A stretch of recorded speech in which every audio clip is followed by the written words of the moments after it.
Good afternoon, everybody.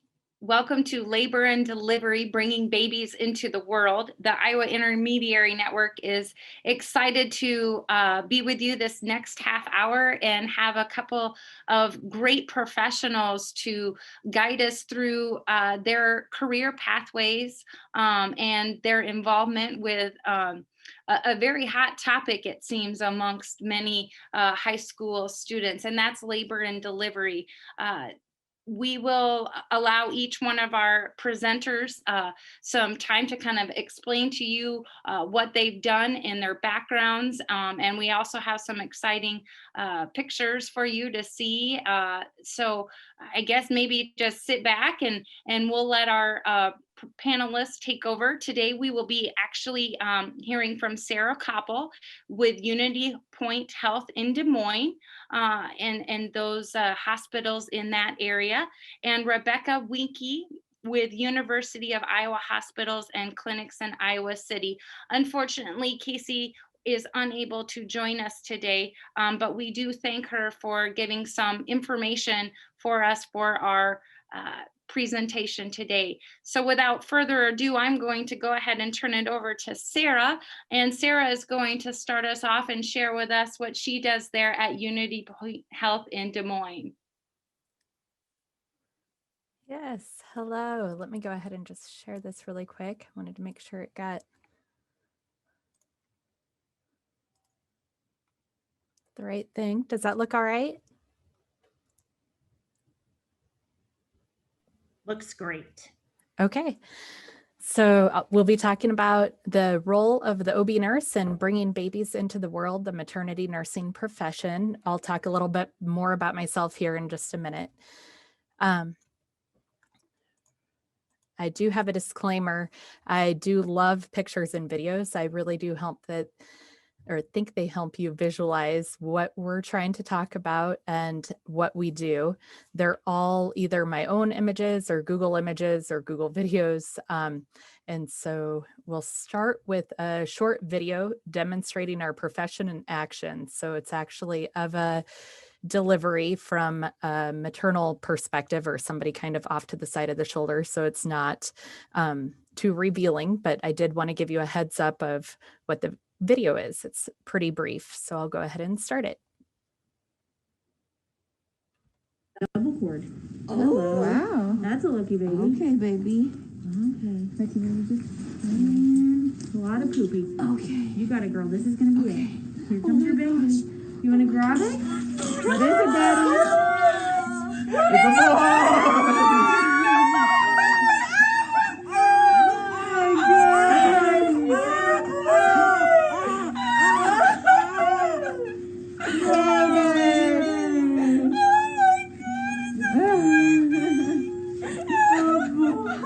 Oh, he's handsome. Look at those cheeks. He's so Can you cute. cry? He looks Say, I'm good. crying, right? You look like glue. Babe. Oh, my sweetie. That's right. Oh, no, cry it out. Diego, this is you. Oh my gosh, Oh my God. It's a boy. We finally made one. So to me, that really helps show what our life is like. That does kind of fast forward through the whole labor part of the OB nursing, which a lot of it is support through the labor process, but that gives a good visualization of what we do just right at the time of the delivery and helping to stabilize the newborn as well. But a little bit about me. My sophomore year in high school, I did a program that was offered through the Des Moines Public Schools. Actually, it was trialing through just my high school, Hoover and Roosevelt at the time, but it was called the Corporate Academic Institute. It's now Career Opportunities in Health. And so I was at Unity Point or Methodist for half of the school day in different areas, learning about the roles of the healthcare professional. And so one of my rotations was in the newborn nursery, and I knew as soon as I was in the newborn nursery, this was where I wanted to be, and working with the moms and babies and working with the labor patients. It just felt like home and felt like that is where I belonged. So I actually graduated a year early from high school because I was so excited to go ahead and pursue that. And so went straight to Mercy College of Health Sciences into the 2-year program. And so graduated from there in 1998.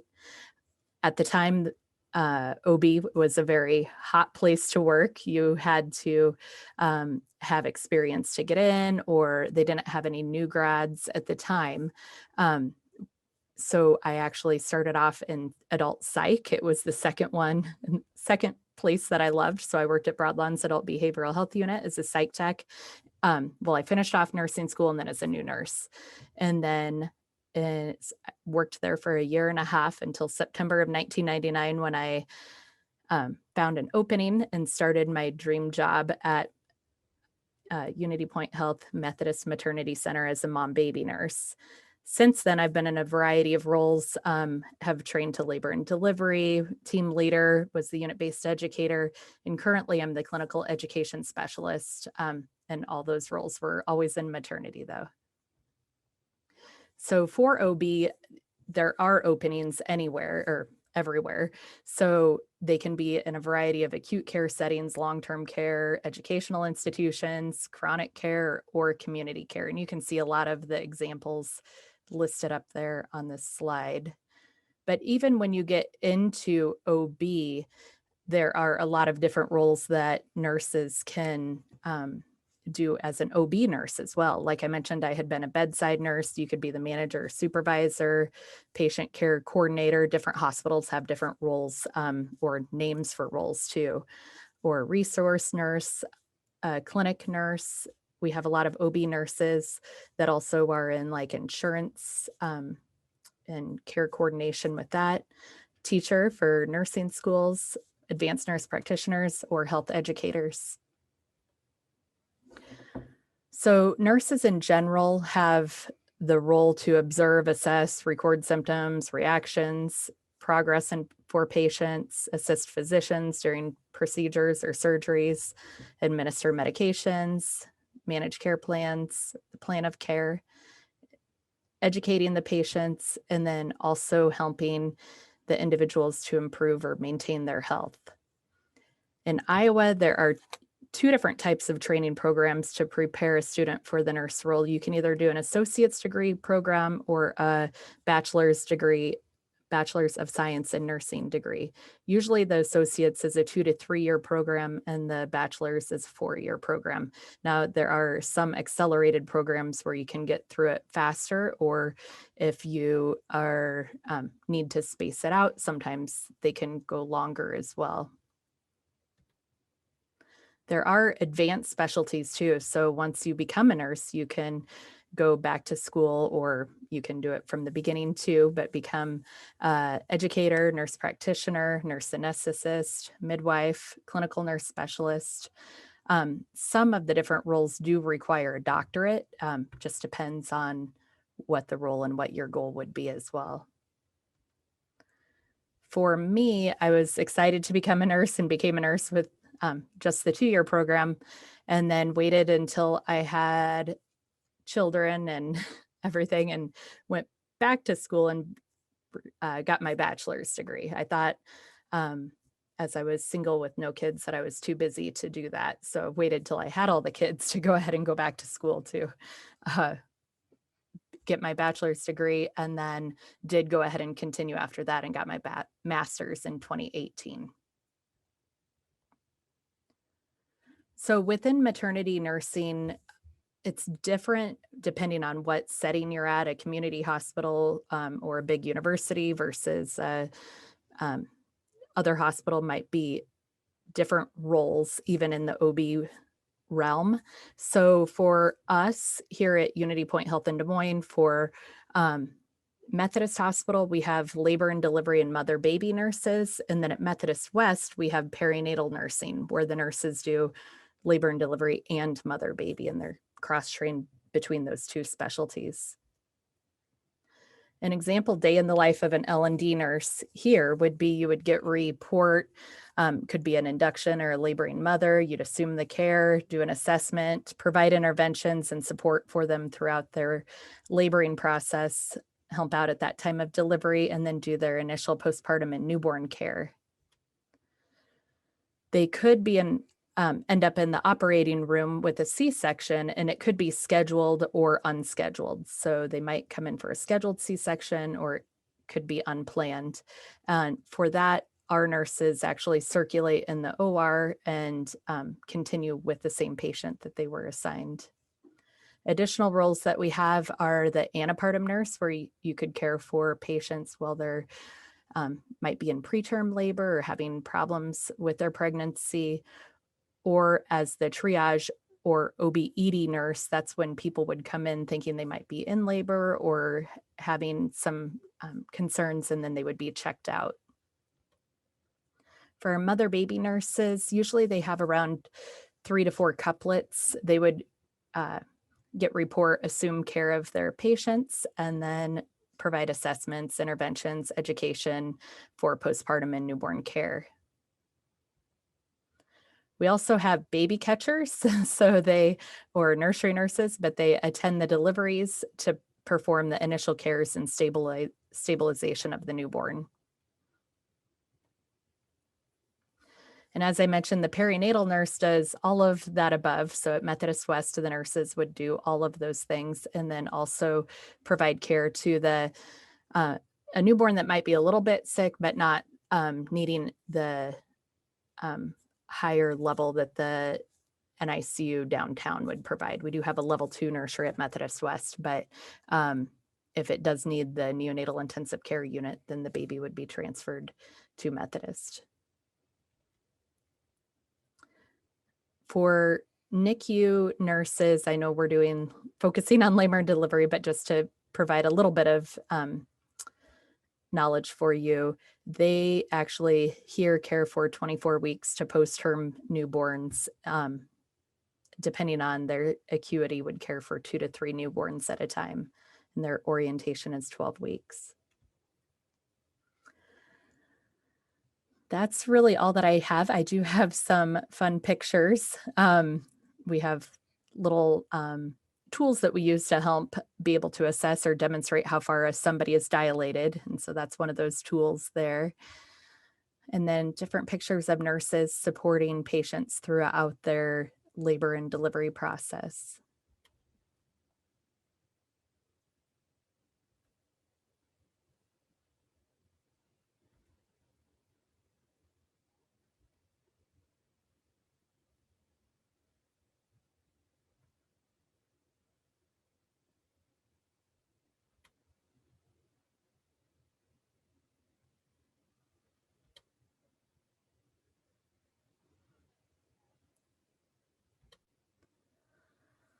And I love this quote: as a nurse, we have the opportunity to heal the mind, soul, heart, and body of our patients, their families, and ourselves. They may never forget your name, but they will never forget how you made them feel, by Maya Angelou. My advice to students now would be to never give up, pursue your dreams. It might be challenging, but it's definitely worth it to be able to make a difference in the life of the patients that we care for. I do have my contact information too.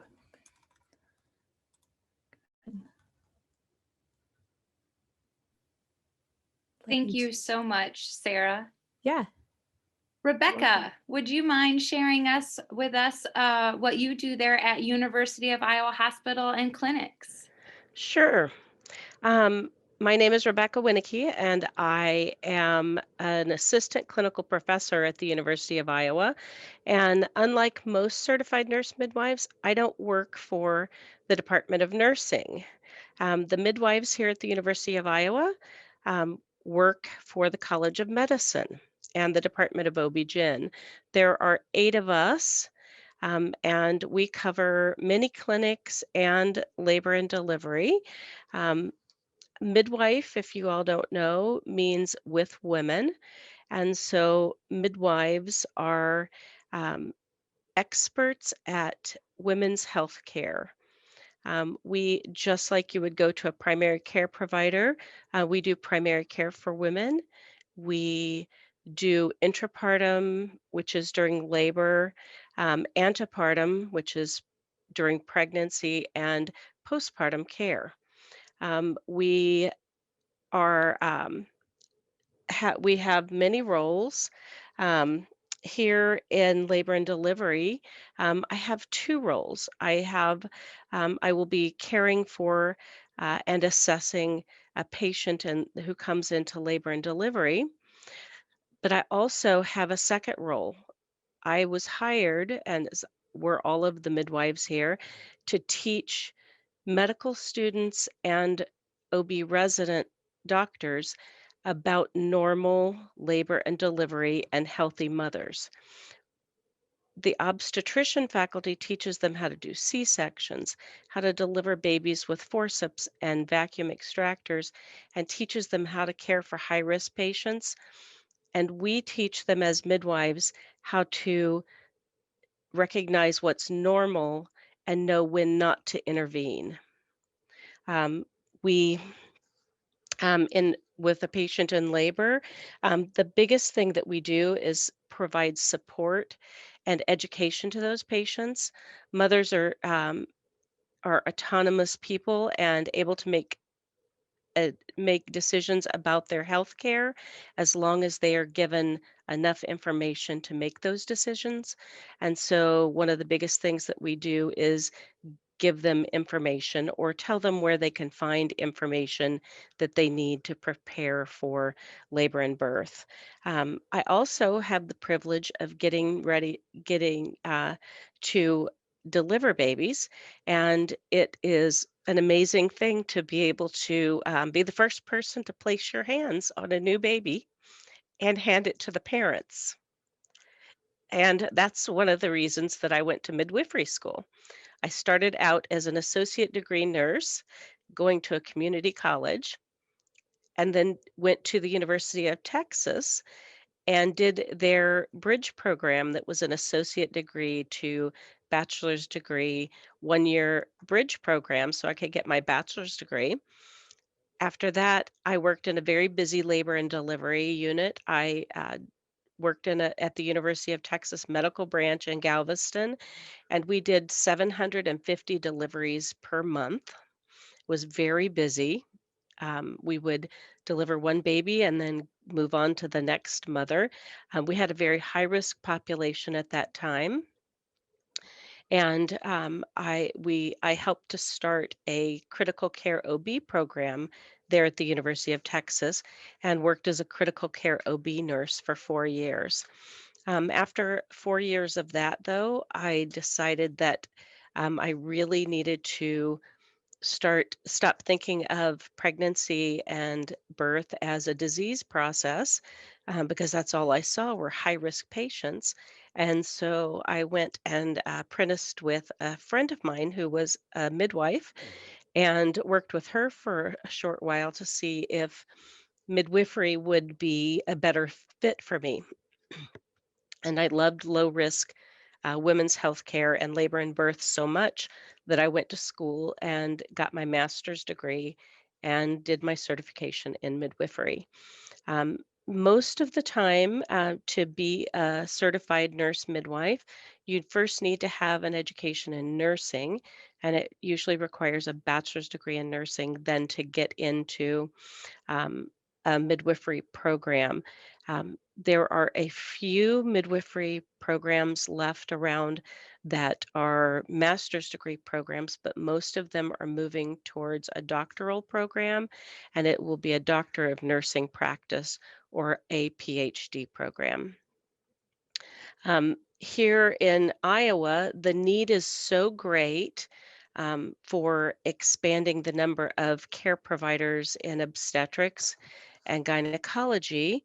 Um, Last year, there were 4 hospitals in the state of Iowa that closed their OB units. So that means that women in all 4 of those communities and in the surrounding areas now don't have an OB care provider in their area.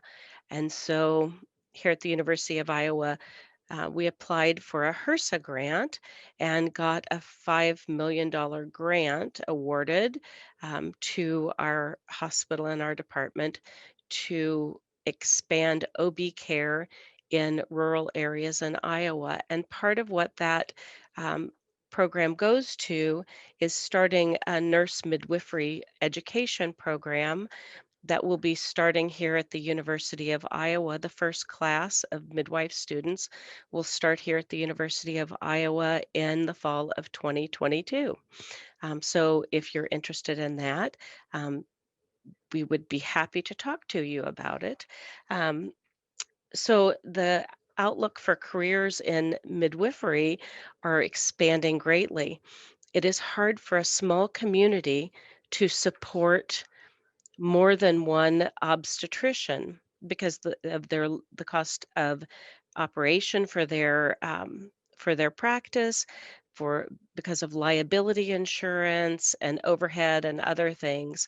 And so that's the reason that small hospitals are closing. They can't continue to provide, um, they can't support obstetricians, and there needs to be more than one obstetrician in a practice. You can't have someone who's awake 24 hours a day, 7 days a week. You have to have someone to partner with them so that they get rest and sleep so that they can provide safe care.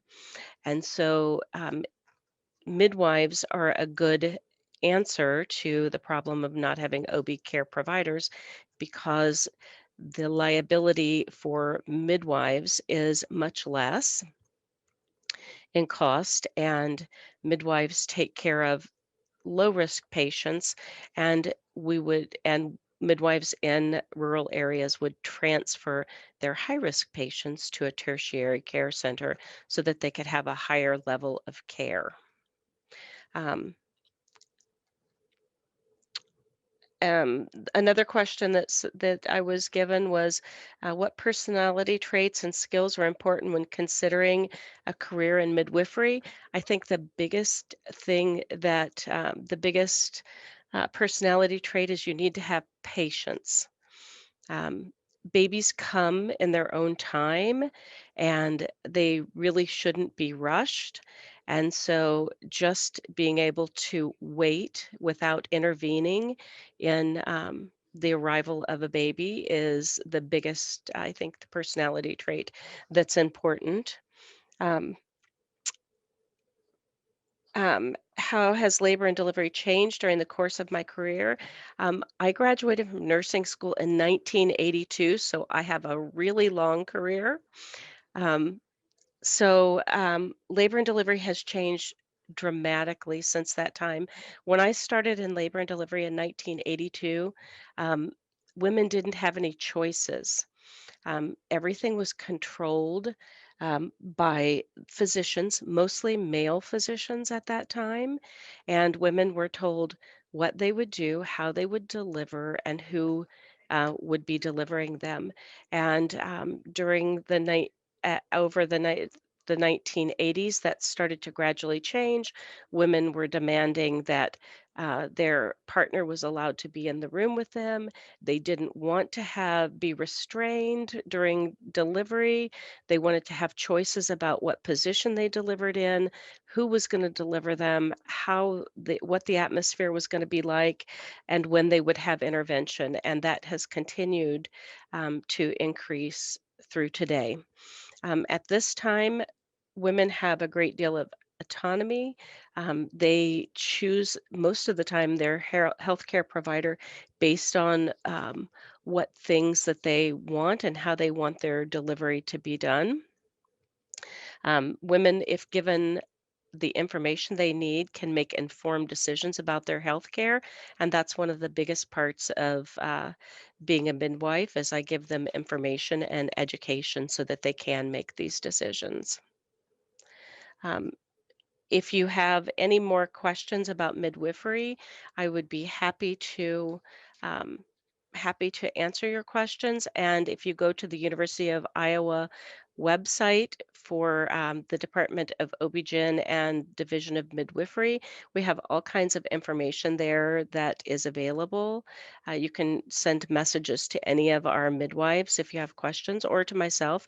We do 4 times a year a Zoom event. It's called Meet the Midwives, and all 8 of the midwives from the University of Iowa are there online for these events. And patients and people who are not patients that are just interested in our field sign up for these events, and they can send questions into us, and we all take turns answering these questions.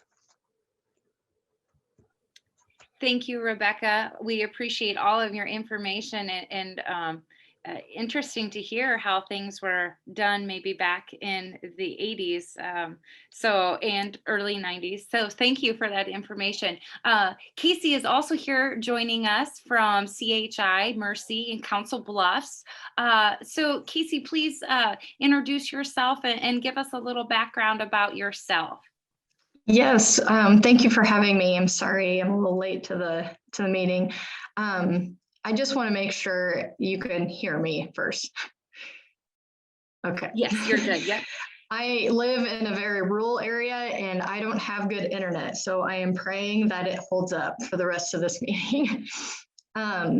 Thank you for having me. Once again, my name is Casey Dorr. I am a midwife and I work on the west side of Iowa, Council Bluffs and Omaha. I actually have a license to practice across state lines just because CHI, the company I work for, they have hospitals in Council Bluffs and in Omaha. So I do deliver across the state lines there.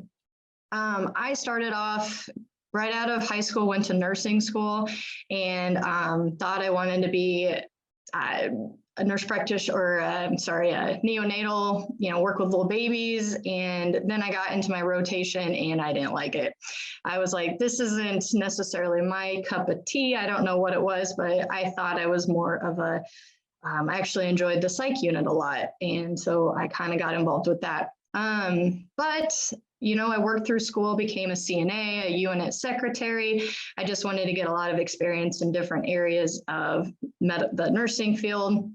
And that was the best way to do it. So if any of you guys are interested in nursing, I really encourage going towards working as a CNA in an area that interests you to start off with, or work float pool, and you can kind of float to different areas and experience all sorts of things. I did that. I did the float pool, and I got to urology, bariatrics, med surg, psych, and ICU. I actually fell in love with labor and delivery. Wasn't even on my radar, but then I graduated nursing school and took a job as a labor and delivery nurse and did that for about 10 years. I loved nursing. It was definitely a passion. As Sarah and Rebecca have alluded to, nursing, you just have to have caring and compassion, and it feels good, and you take care of people.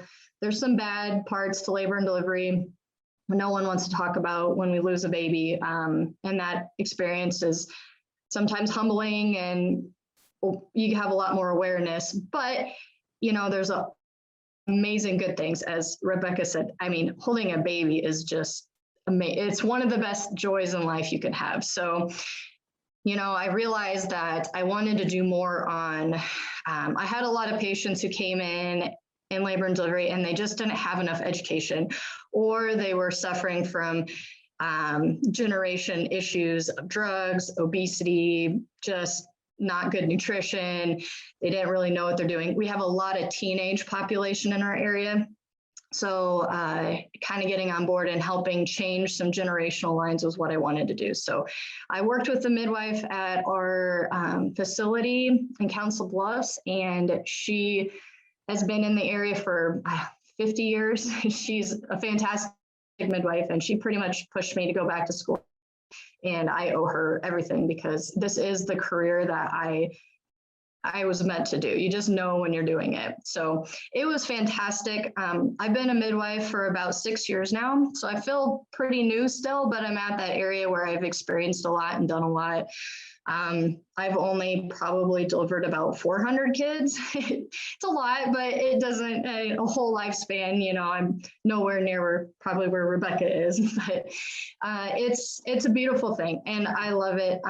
My role in labor and delivery is, like it was said earlier, you be with women. You are their advocate. You are someone to help them get the experience they want. You basically make whatever is going to make them happy happen, but you are the person who is responsible for watching out for any problems and trying to combat that. Basically, you just make sure everyone's healthy and happy, and you know your red flags that you kind of have to help with.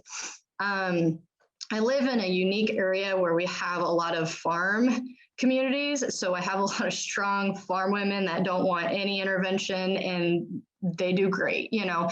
And then I have a lot of, like I kind of said earlier, women that suffer from obesity, hypertension, drug abuse, teenage, just not having any support. And so you kind of have to work along that, but you can still make it happen. I think the most beneficial thing about being a midwife is you spend the time that these people need with you. A lot of times I grew up with physicians, not in my family, but you know, you go see doctors when you're younger and everything, and they spend like a minute in the room with you or a few minutes, and you really don't get your answers. You know, you don't get really the time you need to ask questions or feel comfortable with them. And I know that that was the biggest pet peeve of mine too. Even as a labor and delivery nurse, you see those doctors spend like a couple sentences in the room and then they're back out. But that's the difference about being a midwife. You really spend time with them. You get to know them. You know how to, you already know if they don't answer you, you already know how they feel. And so you just have a leg up, and you really help empower the women to be able to do what they need to do, to be healthier, make the best decisions for their lives. So I think that's the best thing about being a midwife, really. I actually did I went to school with Cincinnati. So your RN degree, you need to get your bachelor's. You go there for 4 years, and then you do another 2 years full time, getting your master's, or as Rebecca was saying, it's now a doctorate. And so you spend time doing that, and you can be a midwife. Each state is a little practicing goes, and I know that's all as policies come through, but in Iowa, we're very independent, so I don't have to necessarily work with a physician. But it's probably always good to have a physician as your backer, because if a patient needs you know, emergency C-section, or you're having difficulty with anything in the pregnancy that's a little high risk, as a midwife, you know your boundaries and your scope of practice, and you just have a good collaborating group that you work with. So it's always a good thing. I get to participate in low risk. I get to participate in high risk. I work with a group of physicians that allow me to do C-sections with them and co-manage a lot of my high risk patients, but we do deliveries together too. I think one of my favorite things is having, if you know everything's low risk and everything's good, is making that dad be a part of that delivery. He may not want to be a part of it. He doesn't know he wants to be a part of it yet, or a mom or a sister, whoever that support person is, but actually helping them deliver the baby is probably the most rewarding thing. Sorry, I'm looking at my notes here. I kind of went through, oh yes, the skill set. What does it take? I think it takes a lot of knowing what you want to do. Basically, patience. When you said that, Rebecca, that's my first thing I wrote down. You have to have patience. You have to have a calming nature. You are someone who's de-escalating the situation, and you are helping people understand what's happening without making them go into panic mode. Labor and delivery, sometimes things happen fast and you don't have time to explain as you go. So a lot of education and prepping the patient. So just having a lot of empathy and sympathy when you don't have that experience behind you, but just kind of understanding human nature and how to combat that. So lots of caring and wanting to do what you're doing. With anything you guys decide to do, just have a desire to do it, and then it's not so hard. My boards, when I took my nursing boards, they were hard. They were hard for me. But then when I went back and was a labor and delivery nurse and went back and did my master's, I thought it was almost a cakewalk, but it's because you have a very big interest in it and you really care about it. It really helps. So find something that you guys really, truly want to do in your life that inspires you, and you can get through it a lot easier. The biggest thing that's changed, my career hasn't been all that long, but I can tell you when I first started working as a secretary or CNA in a labor and delivery unit, we had a lot of early deliveries by induction, 36, 37 weeks. It just seemed kind of the nature of the beast at the time. We've really got away from that in the last 10 years. And so we hardly see a lot of babies in the NICU. We're really using our tools, and I think just the whole medical community is behind that a lot more, for sure. Sarah, I wanted to tell you, I did my last precepting at Unity Point in Des Moines.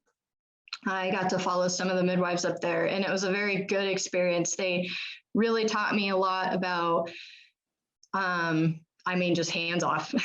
And so I think that's the biggest thing you can do, is be with women, hands off. A lot of times you'd be surprised our bodies are meant to do this, and it's just watching out for the red flags and just being with them and supporting them. And that, yeah, I kind of went through that fast. I know we were short on time. Sorry. If anyone has any questions, let me know. Thank you so much, Casey. We really appreciate it. I do have just a couple of questions to kind of pull the three of you, and then we can wrap it up. For the most part, all of the things that we were kind of hoping for have been covered either naturally or just feeding off of each other. So thank you. But a couple of questions here. How do you balance a social life with this career pathway? I'll speak first, if that's okay. I'm actually trying to figure that out. So it's new in my career. Right now, currently, my practice, I started with a new physician with a new practice about 4 years ago. So I am on call 5 days a week. And so it's one of those things where it does take some time, but I have worked in a practice where there was 4 other midwives, and you just work about 1 day of call a week and a few days of clinic a week. So you can manage it. But it's just kind of something you kind of know that you're going to be on call sometimes, or if you get into teaching and educating, you don't have the call life, but every practice is very different. So that's one of the things you kind of learn as you're going through it. I would say with nursing, it kind of varies depending on where you're at, on what your hours are going to be. Here, we usually have people hired at, you could be as little as a 0.4 or 0.2, and then go up to be a 0.9 or 1.0, where you work varying hours each week. I would say the majority of our nurses do 3 12s or 2 12s and an 8. So it would be, when you're here 7 a.m. to 7:30 p.m. or vice versa, 7 p.m. to 7:30 a.m.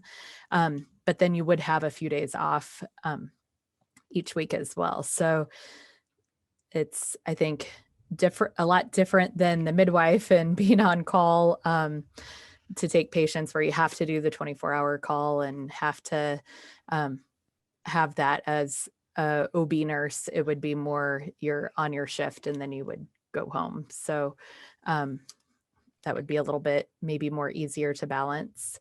Right now, as an educator, I do Monday through Friday day hours. So I'm involved in the National Organization for Women's Health and Obstetrical Neonatal Nursing. So trying to balance that along with everything else is fun too. But So I'm in a large practice. We have 8 nurse midwives right now, and we're trying to hire another one. And so that makes us have a much better work-life balance. And we've worked very hard for that because we want to support each other. We don't want to be burned out. And we don't want to be so tired that you don't provide the type of care that your patients deserve. And so we work 2 to 3 clinic days a week, and then during the week, we only do 12-hour calls. We don't do 24-hour calls during the week usually. And then we save our 24-hour calls for our one weekend a month that we have to work. So that's how we do it. And since there's enough of us, we don't have to be on call every weekend. And we're able to also have the day after we're on call, if we're on the night call, like I usually am, I'm on call tonight. Um, I will be off tomorrow so that I can catch up on my sleep. So that makes a big difference. So if you're going into midwifery, look for a practice that values that work-life balance. Thank you so much. One final question here. What has been the most unique delivery experience you've had in your career, or most memorable, or something like that? And I don't know if Rebecca, you're still kind of unmuted there. If you would like to take that one first. The most unique delivery experience I ever had was a patient came in to the hospital. It was her third baby, and she looked like she wasn't in labor. She was actually laughing. And she said, I walked down the hall with her to get her into the triage area. And she was laughing the whole time. And she said, we better hurry because this baby's about to come out. And I was thinking, to myself, this is not possible that this baby's about to come out. But we put her in the room and we checked her, and she laughed her baby out. Her baby came out right after we got her in there. She was so excited that her baby was coming finally. She just laughed through the whole thing, and I'd never seen anything like that before. Those are always funny.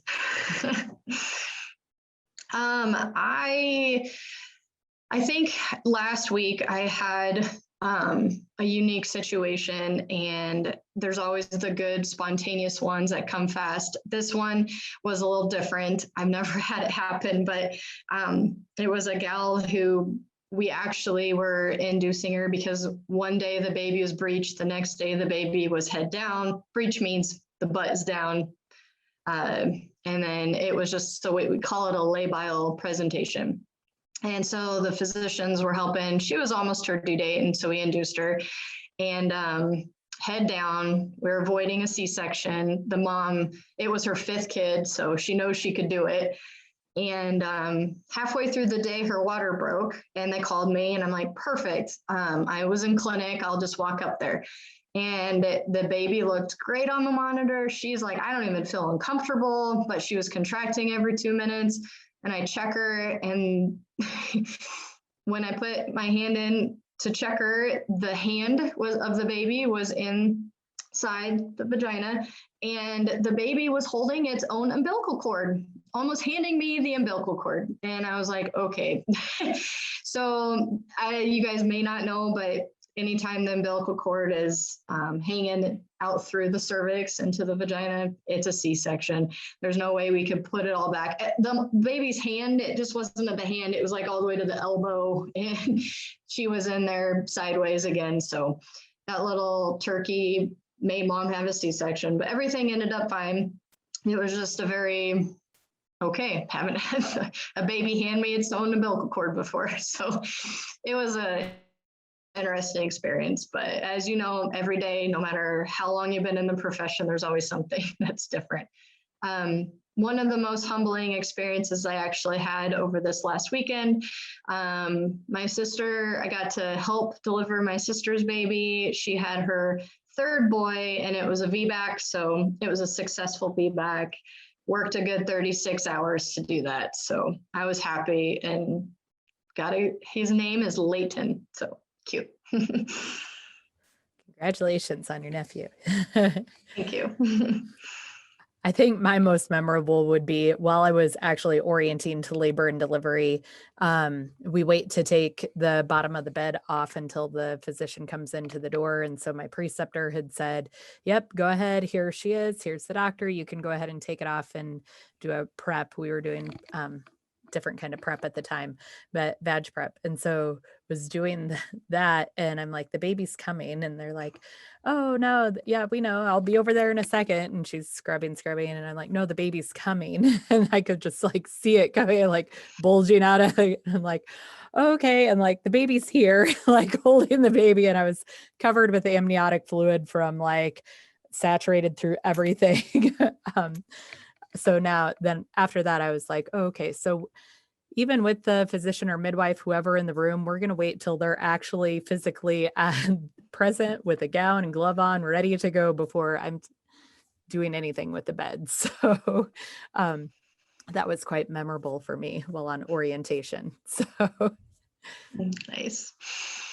Well, thank you so much, ladies. We went a little bit over, and thank you for those that have still attended past our time. Just great information. Anybody looking into labor and delivery, they have a wealth of knowledge, and thank you so much for sharing your experiences with us today. We do appreciate it, and hope that all of the attendees are able to take away some great information. Thank you again, everyone, and have a wonderful Tuesday. Thank you. Bye.